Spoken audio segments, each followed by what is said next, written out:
वरिष्ठ नागरिक तीर्थयात्रा योजनार द्वितीय शुभारंभ। वरिष्ठ नागरिक तीर्थयात्रा योजना अंतर्गत 5टी जिलार सतस्तः वरिष्ठ नागरिक तीर्थयात्रा योजना अंतर्गत 5टी जिलार 775 तीर्थयात्री और 25 जन एक्सपर्ट अयोध्या और वाराणसी अभिमुखे यात्रा करिसेंति। एही द्वितीय तीर्थयात्रा कार्यक्रम में ओडिशार उपमुख्यमंत्री श्रीमती प्रभाती परिड़ा जोगदे तीर्थयात्री ट्रेन उद्घाटन करथिले। समस्त तीर्थयात्री को मां अधिष्ठात्री बुढ़ी ठाकुराणी पीठरू बाहरी पवित्र गंगा घाट वाराणसी शैव पीठ गंगा आलती काशी विश्वनाथ परिदर्शन करेंगे। श्री रामलाल को सानिध्य लाभ कर निजर मनस्कामना पूरण कर फेरबे बोली कहिथिले। 5 रात्रि और 6 दिन यात्रार सुखमय हेउ बोली प्रभु जगन्नाथଙ୍କ ठारे कामना करथिले। साथरे जाउथिबा एक्सपर्ट अधिकारी मानकु तीर्थयात्रींकर जेपरि कोनोसी असुविधा न हेबो सेथि प्रति ध्यान देबाकू अनुरोध करथिले। ब्रह्मपुर रेल स्टेशन रु एहार शुभारंभ करा जायथिला। गंजाम गजपति बौद्ध नयागढ़ और कंधमालर तीर्थयात्री यात्रा करिसेंति।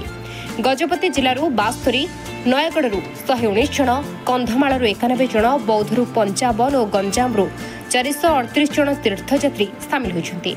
ब्रह्मपुर में गुरुवार राति रेल स्टेशन निकटस्थ गुरुकुल स्कूल रे स्वागत करी सेमानकर रहणी स्वास्थ्य परीक्षा खाद्यपेय भोजन संध्या इत्यादि समस्त सुविधार व्यवस्था जिला प्रशासन तरफ करा जायतिला। आजर कार्यक्रम में गंजाम जिलापाल भि कीर्तिवासन स्वागत भाषण में तीर्थर आनंद उठाई मन और शरीर को प्रफुल्लित रखा परामर्श देते एवं यात्रार शुभकामना करते।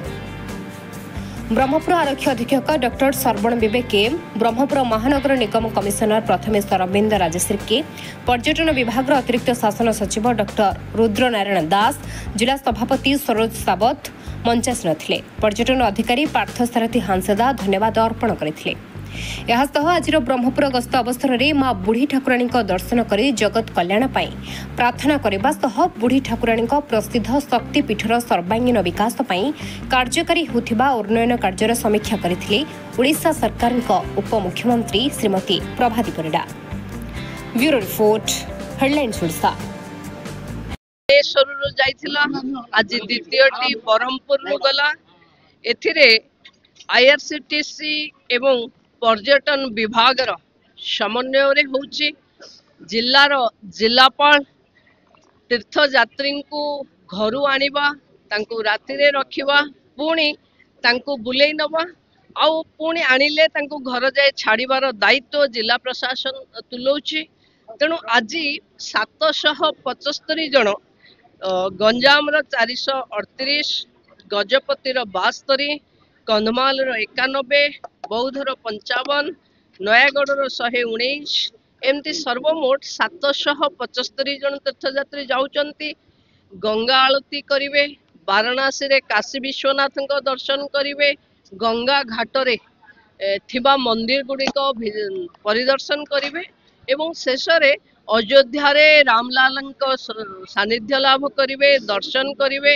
5 राति 6 दिन रो ए यात्रा तांकर सुखद हो सहज हो। आज बुढ़ी ठाकुराणी पीठरू जाउचंती, माँ तारिणी आशीर्वाद नहीं जाउचंती। प्रभु जगन्नाथ यात्रा को सुखद एवं सरल करंतु, समस्ते सुस्थ हो यात्री माने फेरी आसंतु, यहाँ ही आमे कामना एठू जीव आउ गोटे जीव नवेम्बर मासरे 17-11 रे गंजाम गजपति कंधमाल नयागढ़ और बौद्ध यही माने पुणी उज्जयिनी और ओंकारेश्वर जीवे। तेणु जो यात्री माने एथिरे सामिल हो पारलेनी, मन खराब करिवार नहीं, एमाने महाकालेश्वर दर्शन करने को जीवे।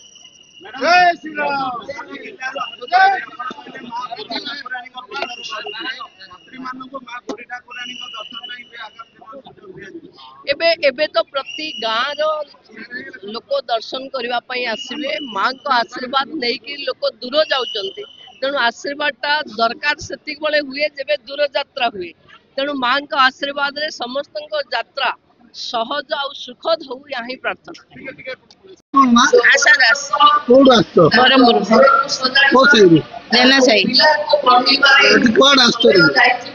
आमे तीर्थयात्रा करिया बलिष्ठ नागरिक माने तीर्थयात्रा करिया जाउछु। आमे अयोध्या जीव, बनारस 7 दिन। କେମିତି ଲାଗୁଛି? ଭଲ ଲାଗୁଛି। କିଏ ପଠଉଛି? ମୁଖ୍ୟମନ୍ତ୍ରୀ ପଠଉଛନ୍ତି ଆଉ। କଣ କରୁଛ? ସରକାର ତରଫରୁ ଆପଣମାନଙ୍କୁ ଏତେ ସୁବିଧା କରୁଛନ୍ତି। ବହୁତ ଧନ୍ୟବାଦ ଧନ୍ୟବାଦ କେତେ ଜଣ ଅଛନ୍ତି ଆପଣଙ୍କ? ଆମର ସବୁ ଆସିଛନ୍ତି, ଆମର ସେପଟେ ସବୁ ରହିଛନ୍ତି, ମତେ ଏପଟେ ଦେଇଛନ୍ତି ସିଟ୍। ଆଉ ଏମାନେ ସବୁ ଆସିଛନ୍ତି। ଆପଣଙ୍କ ନାଁ କଣ? କୁମୁଦିନୀ ବାରିକ, କୋଉଠୁ ଆସିଛ? ଗାନ୍ଧୀନଗର, ବ୍ରହ୍ମପୁର ଗାନ୍ଧୀନଗର। କୁଆଡେ ଯିବ? ଅଯୋଧ୍ୟା ବନାରସ ଯାଉଛି। କିଏ ପଠଉଛି? ସରକାର ନରେନ୍ଦ୍ର ମୋଦି କେମିତି ଲାଗୁଛି? ବହୁତ ବଢିଆ ସୁବିଧା କରିଛନ୍ତି। ଖାଇବା ପିଇବା ରହିବା ସବୁ ବ୍ୟବସ୍ଥା କରିଛନ୍ତି। ମାନେ ବାର୍ଦ୍ଧକ୍ୟ ଲୋକ ଯାଇପାରିବେନି ଭବିଷ୍ୟତରେ, ତାଙ୍କ ମାନଙ୍କ ପାଇଁ ବହୁତ ଗୋଟେ ସୁବର୍ଣ୍ଣ ସୁଯୋଗ ଏଇଟା। ଆଉ ଆମେ ସମସ୍ତେ ବହୁତ ଖୁସି। କଣ କରୁଛ? ପ୍ରତିବର୍ଷ ଭଳି ଏ ବର୍ଷ ବି ଆପଣମାନଙ୍କ ପାଇଁ ସୁବିଧା କରୁଛନ୍ତି ସରକାର। ଆପଣ କେତେ ଖୁସି? ପ୍ରତି ବର୍ଷଠୁ ଏ ବର୍ଷ ବହୁତ ବଢିଆ ସୁବିଧା ହେଇଛି, ଆହୁରି ଅଧିକ ବ୍ୟବସ୍ଥା କରିଛନ୍ତି। ଆପଣ କେତେ ଜଣ ଯାଉଛନ୍ତି? ଆପଣ ମୋ ସହିତ ଆମେ 3 ଜଣ ଆସିଛୁ। ଠିକ ଅଛି।